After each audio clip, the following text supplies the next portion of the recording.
Team real ഫൈറ്റേഴ്സിനെ introduce ചെയ്യാണ്.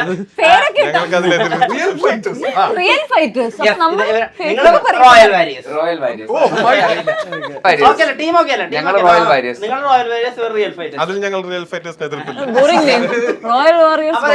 Captain Tovino Thomas, vice captain Shando, allrounder Shelvin. നമ്മുടെ റോയൽ ഫൈറ്റേഴ്സ് നിങ്ങൾക്ക് പേര് മാറ്റണം. ഞാൻ ഇട്ടിരുന്ന പേര് team Sam and team Sreekuttan ആയിരുന്നു. അത് മാറ്റി.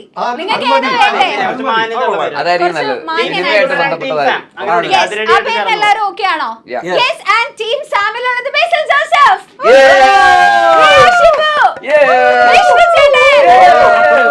അവിടെ നിന്ന് ഇപ്പോഴേ പുച്ഛം തുടങ്ങിയിട്ടുണ്ട്, അതൊന്നും നമുക്ക് പ്രശ്നമല്ല. But before we move on, നമുക്ക് അതിരടിനെ പറ്റി കുറച്ച് സംസാരിക്കാം അല്ലേ? യെസ്.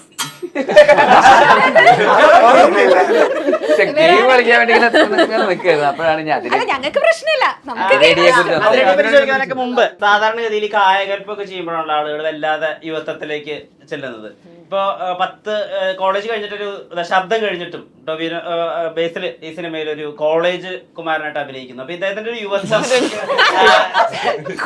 ചേർന്ന് നിന്ന് കാണുന്ന ഒരു കൂട്ടുകാരൻ, സഹപ്രവർത്തകൻ എന്ന നിലയിൽ ഈ ഒരു സന്ദർഭത്തിൽ ഒരു നിമിഷത്തിൽ എന്താണ് പറയാനുള്ളത്? ഒരു ദശാബ്ദമല്ല, അതിൽ കൂടുതലായിട്ടുണ്ട്. 1.5 ദശാബ്ദം. 1.5 ദശാബ്ദത്തോളം കഴിഞ്ഞിട്ടാണെങ്കിലും അത് കുറെ കാലമുള്ള പോലെ. അതായത് ഇവൻ കോളേജിൽ പഠിക്കുമ്പോൾ ഇതിനേക്കാളും പ്രായം തോന്നിച്ചിരുന്നു. ഒന്നുമില്ല. അത് ഭയങ്കര അഭിനന്ദനാർഹമാണ്. കാര്യം എന്താ വെച്ചാല് ജോക്സ് അപ്പാണ്. ഇത് അത്ര എളുപ്പമുള്ളതല്ല. ഒരു ട്രാൻസ്ഫോർമേഷന് വേണ്ടിയിട്ട് ശ്രമിച്ചിട്ടുള്ളവർക്ക് അറിയാം അത് അത്ര എളുപ്പമല്ല. അതും ഹെൽത്തി രീതിയിൽ ക്രാഷ്ഡ് ആയിട്ടൊന്നും അല്ലാതെ ഹെൽത്തി രീതിയിൽ അത് ചെയ്യുകയും അത് തന്നെ ഇപ്പം മെയിൻറ്റെയിൻ ചെയ്യുകയും ചെയ്യുന്നത് ഒരേ സമയം സിനിമയ്ക്കും ഭയങ്കര നല്ലതാണ്. ഇവനും അത് എന്താ പറയാ നിത്യജീവിതത്തിലും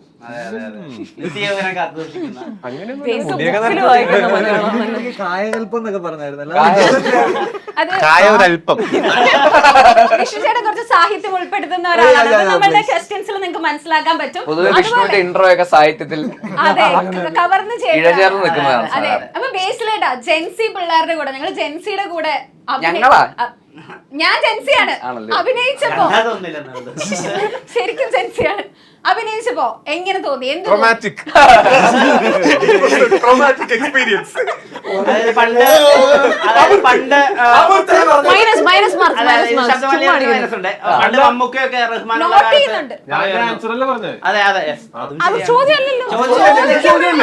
ചോദ്യത്തിലേക്ക് എത്തിയിട്ടില്ല.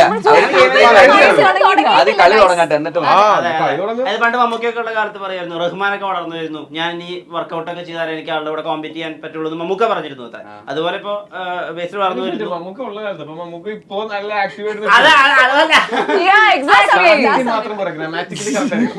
അതെ ശരി. അപ്പൊ അതുപോലെ ജെൻസി കുട്ടികൾ വളർന്നു വരുന്നു. അപ്പുറത്ത് ബേസ് ജോസഫ് അവരുടെ കട്ടക്കി പിടിക്കുന്നു. അതിന്റെ ഒരു സീക്രട്ട് ഇൻഗ്രീഡിയന്റ് എന്താ? അങ്ങനെ ഇൻഗ്രീഡിയന്റ് ഒന്നുമില്ല. ഞാൻ അങ്ങനെ വളർന്നതായിട്ട് എനിക്ക് ഫീൽ ചെയ്യുന്നില്ല. ഞാൻ പറഞ്ഞോട്ടെ, എനിക്ക് പറയാൻ എന്റെ അടുത്ത് എന്തെങ്കിലും ചോദിക്കുന്നുണ്ടെങ്കിൽ എനിക്ക് ഉറപ്പാണ്. വേണ്ട. ഇല്ല ഞാൻ പറയട്ടെ, ഇത് തുടങ്ങിയപ്പോ തൊട്ട് ബേസിലയുടെ ഭയങ്കര മൂഡ് ഔട്ട് ആണെന്ന്. ബർത്ത്ഡേ ആയതുകൊണ്ടാണോ? പറഞ്ഞു മൂഡ് ഔട്ട്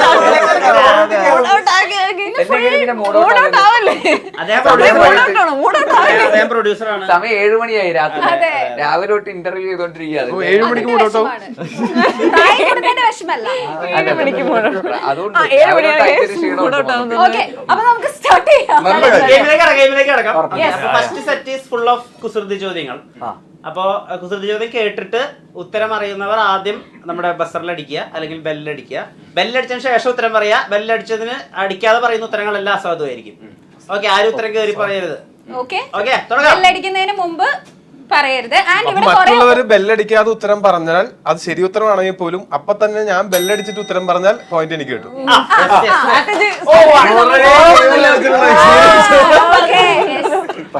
ഇവിടെ കുറെ ഓഡിയൻസ് ഉണ്ട്, അവരാരും പറഞ്ഞു തരില്ല. ഓക്കെ ഓക്കെ, ഞാൻ സ്റ്റാർട്ട് ചെയ്യുകയാണ്. ഇവരിപ്പോഴേ ഡിസ്കസ് ചെയ്യണ്ട. സീരിയസ് ആണ് ഇത്. മൈനസ് പോയിന്റ് ആണ്. പ്രശ്നം ഉണ്ടാക്കുന്നവർക്ക് ക്വസ്റ്റ്യൻ ചോദിച്ചിട്ട്. ഓക്കെ, കാരണം ഇവിടെ പ്രശ്നം ഉണ്ടാക്കുന്നവർക്ക് നമ്മൾ മൈനസ്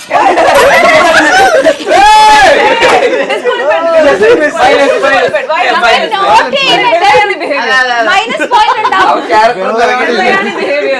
ഞാൻ ആദ്യം ഒരു ചോദ്യം ചോദിക്കട്ടെ.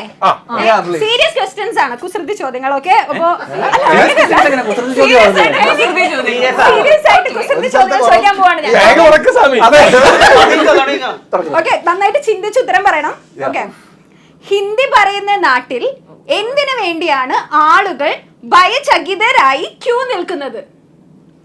ഹിന്ദി പറയുന്ന നാട്ടിൽ എന്തിനു വേണ്ടിയാണ് ആളുകൾ ഭയചകിതരായി ക്യൂ നിൽക്കുന്നത്? ഭയത്തോടു കൂടി ക്യൂ നിൽക്കുന്നത് എന്തുകൊണ്ടാണ്? ഇതൊക്കെ എടുത്ത് മാറ്റി ഹിന്ദി സംസാരിക്കുന്ന നാട്ടിൽ എന്തിനു വേണ്ടിയാണ് ആളുകൾ ഭയചകിതരായി ക്യൂ നിൽക്കുന്നത്? ഹിന്ദി വരി വരിയായിട്ട് എന്തെങ്കിലും കാര്യമൊക്കെ കിട്ടാൻ വേണ്ടി ഇങ്ങനെ ക്യൂ നിൽക്കും.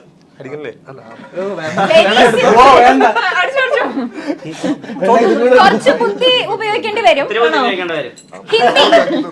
ഹിന്ദി പറയുന്ന നാട്ടിൽ എന്തിനു വേണ്ടിയാണ് ആളുകൾ ഭയത്തോടെ ക്യൂ നിൽക്കുന്നത്? ഹിന്ദി പറയുന്ന നാട്ടിൽ ആളുകൾ കാര്യത്തിന് വേണ്ടി ക്യൂ നിൽക്കുന്നുണ്ട്. ഹിന്ദി നാട്ടിൽ എന്തിനായിരിക്കും ക്യൂ നിൽക്കുന്നത് കൂടുതൽ ആൾക്കാർ? ചേട്ടൻ എനിക്ക് ഉത്തരം പറയുന്നതായിരിക്കും നല്ലത്. ഓടിക്കാൻ ചാൻസ് ഉണ്ട്.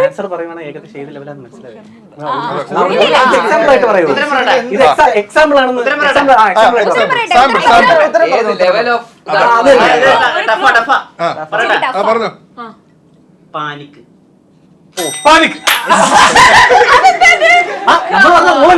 റൂൾ അനുസരിച്ച് ബെല്ലടിച്ചിട്ട് നിങ്ങൾക്ക് മനസ്സിലായില്ലേ? നല്ല ക്വസ്റ്റ്യൻ അല്ലായിരുന്നു, നല്ല ആൻസർ അല്ലായിരുന്നു. വിഷ്ണു ചേട്ടൻ ഉണ്ടാക്കിയതാണ്. ഭയചകിതർ എന്ന് പറഞ്ഞപ്പോഴേ അറിയാം. ഭയങ്കര ക്ലാസിക് ആയിട്ടുള്ള ചോദ്യം. ആനയും ഉറുമ്പും കോളേജിൽ പോയി. കോളേജിലെത്തിയപ്പോ ഉറുമ്പിനെ കാണാനില്ല, എന്തുകൊണ്ട്? ഓക്കെ, ഇത് വളരെ സിമ്പിൾ ആയ വളരെ ക്ലാസിക് ആയ ചോദ്യം.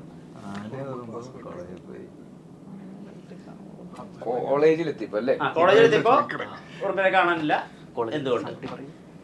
ബുദ്ധിപരമായി ചിന്തിക്കൂ. പെട്ടെന്ന് ചിന്തിക്കൂ. പല തരത്തിലുള്ള ഉറുമ്പുകളുണ്ട് ഭൂമിയിൽ. ഏത് തരത്തിലുള്ള ഉറുമ്പായിരിക്കാമെന്ന് ആലോചിക്കും. ഇത്രയും നല്ല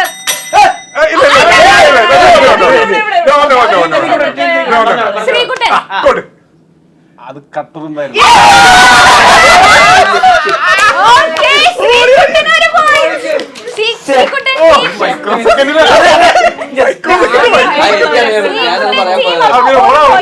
നേടിയിരിക്കുകയാണ്. ഇത് നിങ്ങൾ പറയും, ഉറപ്പാണ്. ഓക്കെ, നിയമപരമല്ലാത്ത കാര്യങ്ങൾ ചെയ്യുന്ന പരുന്തിനെ ഇംഗ്ലീഷിൽ എന്ത് വിളിക്കും? Very simple guys. നിയമപരമല്ലാത്ത കാര്യങ്ങൾ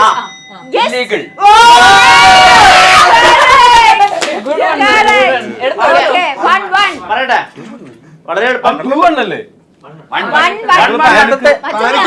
പാനിക്ക് കൊടുക്കാം.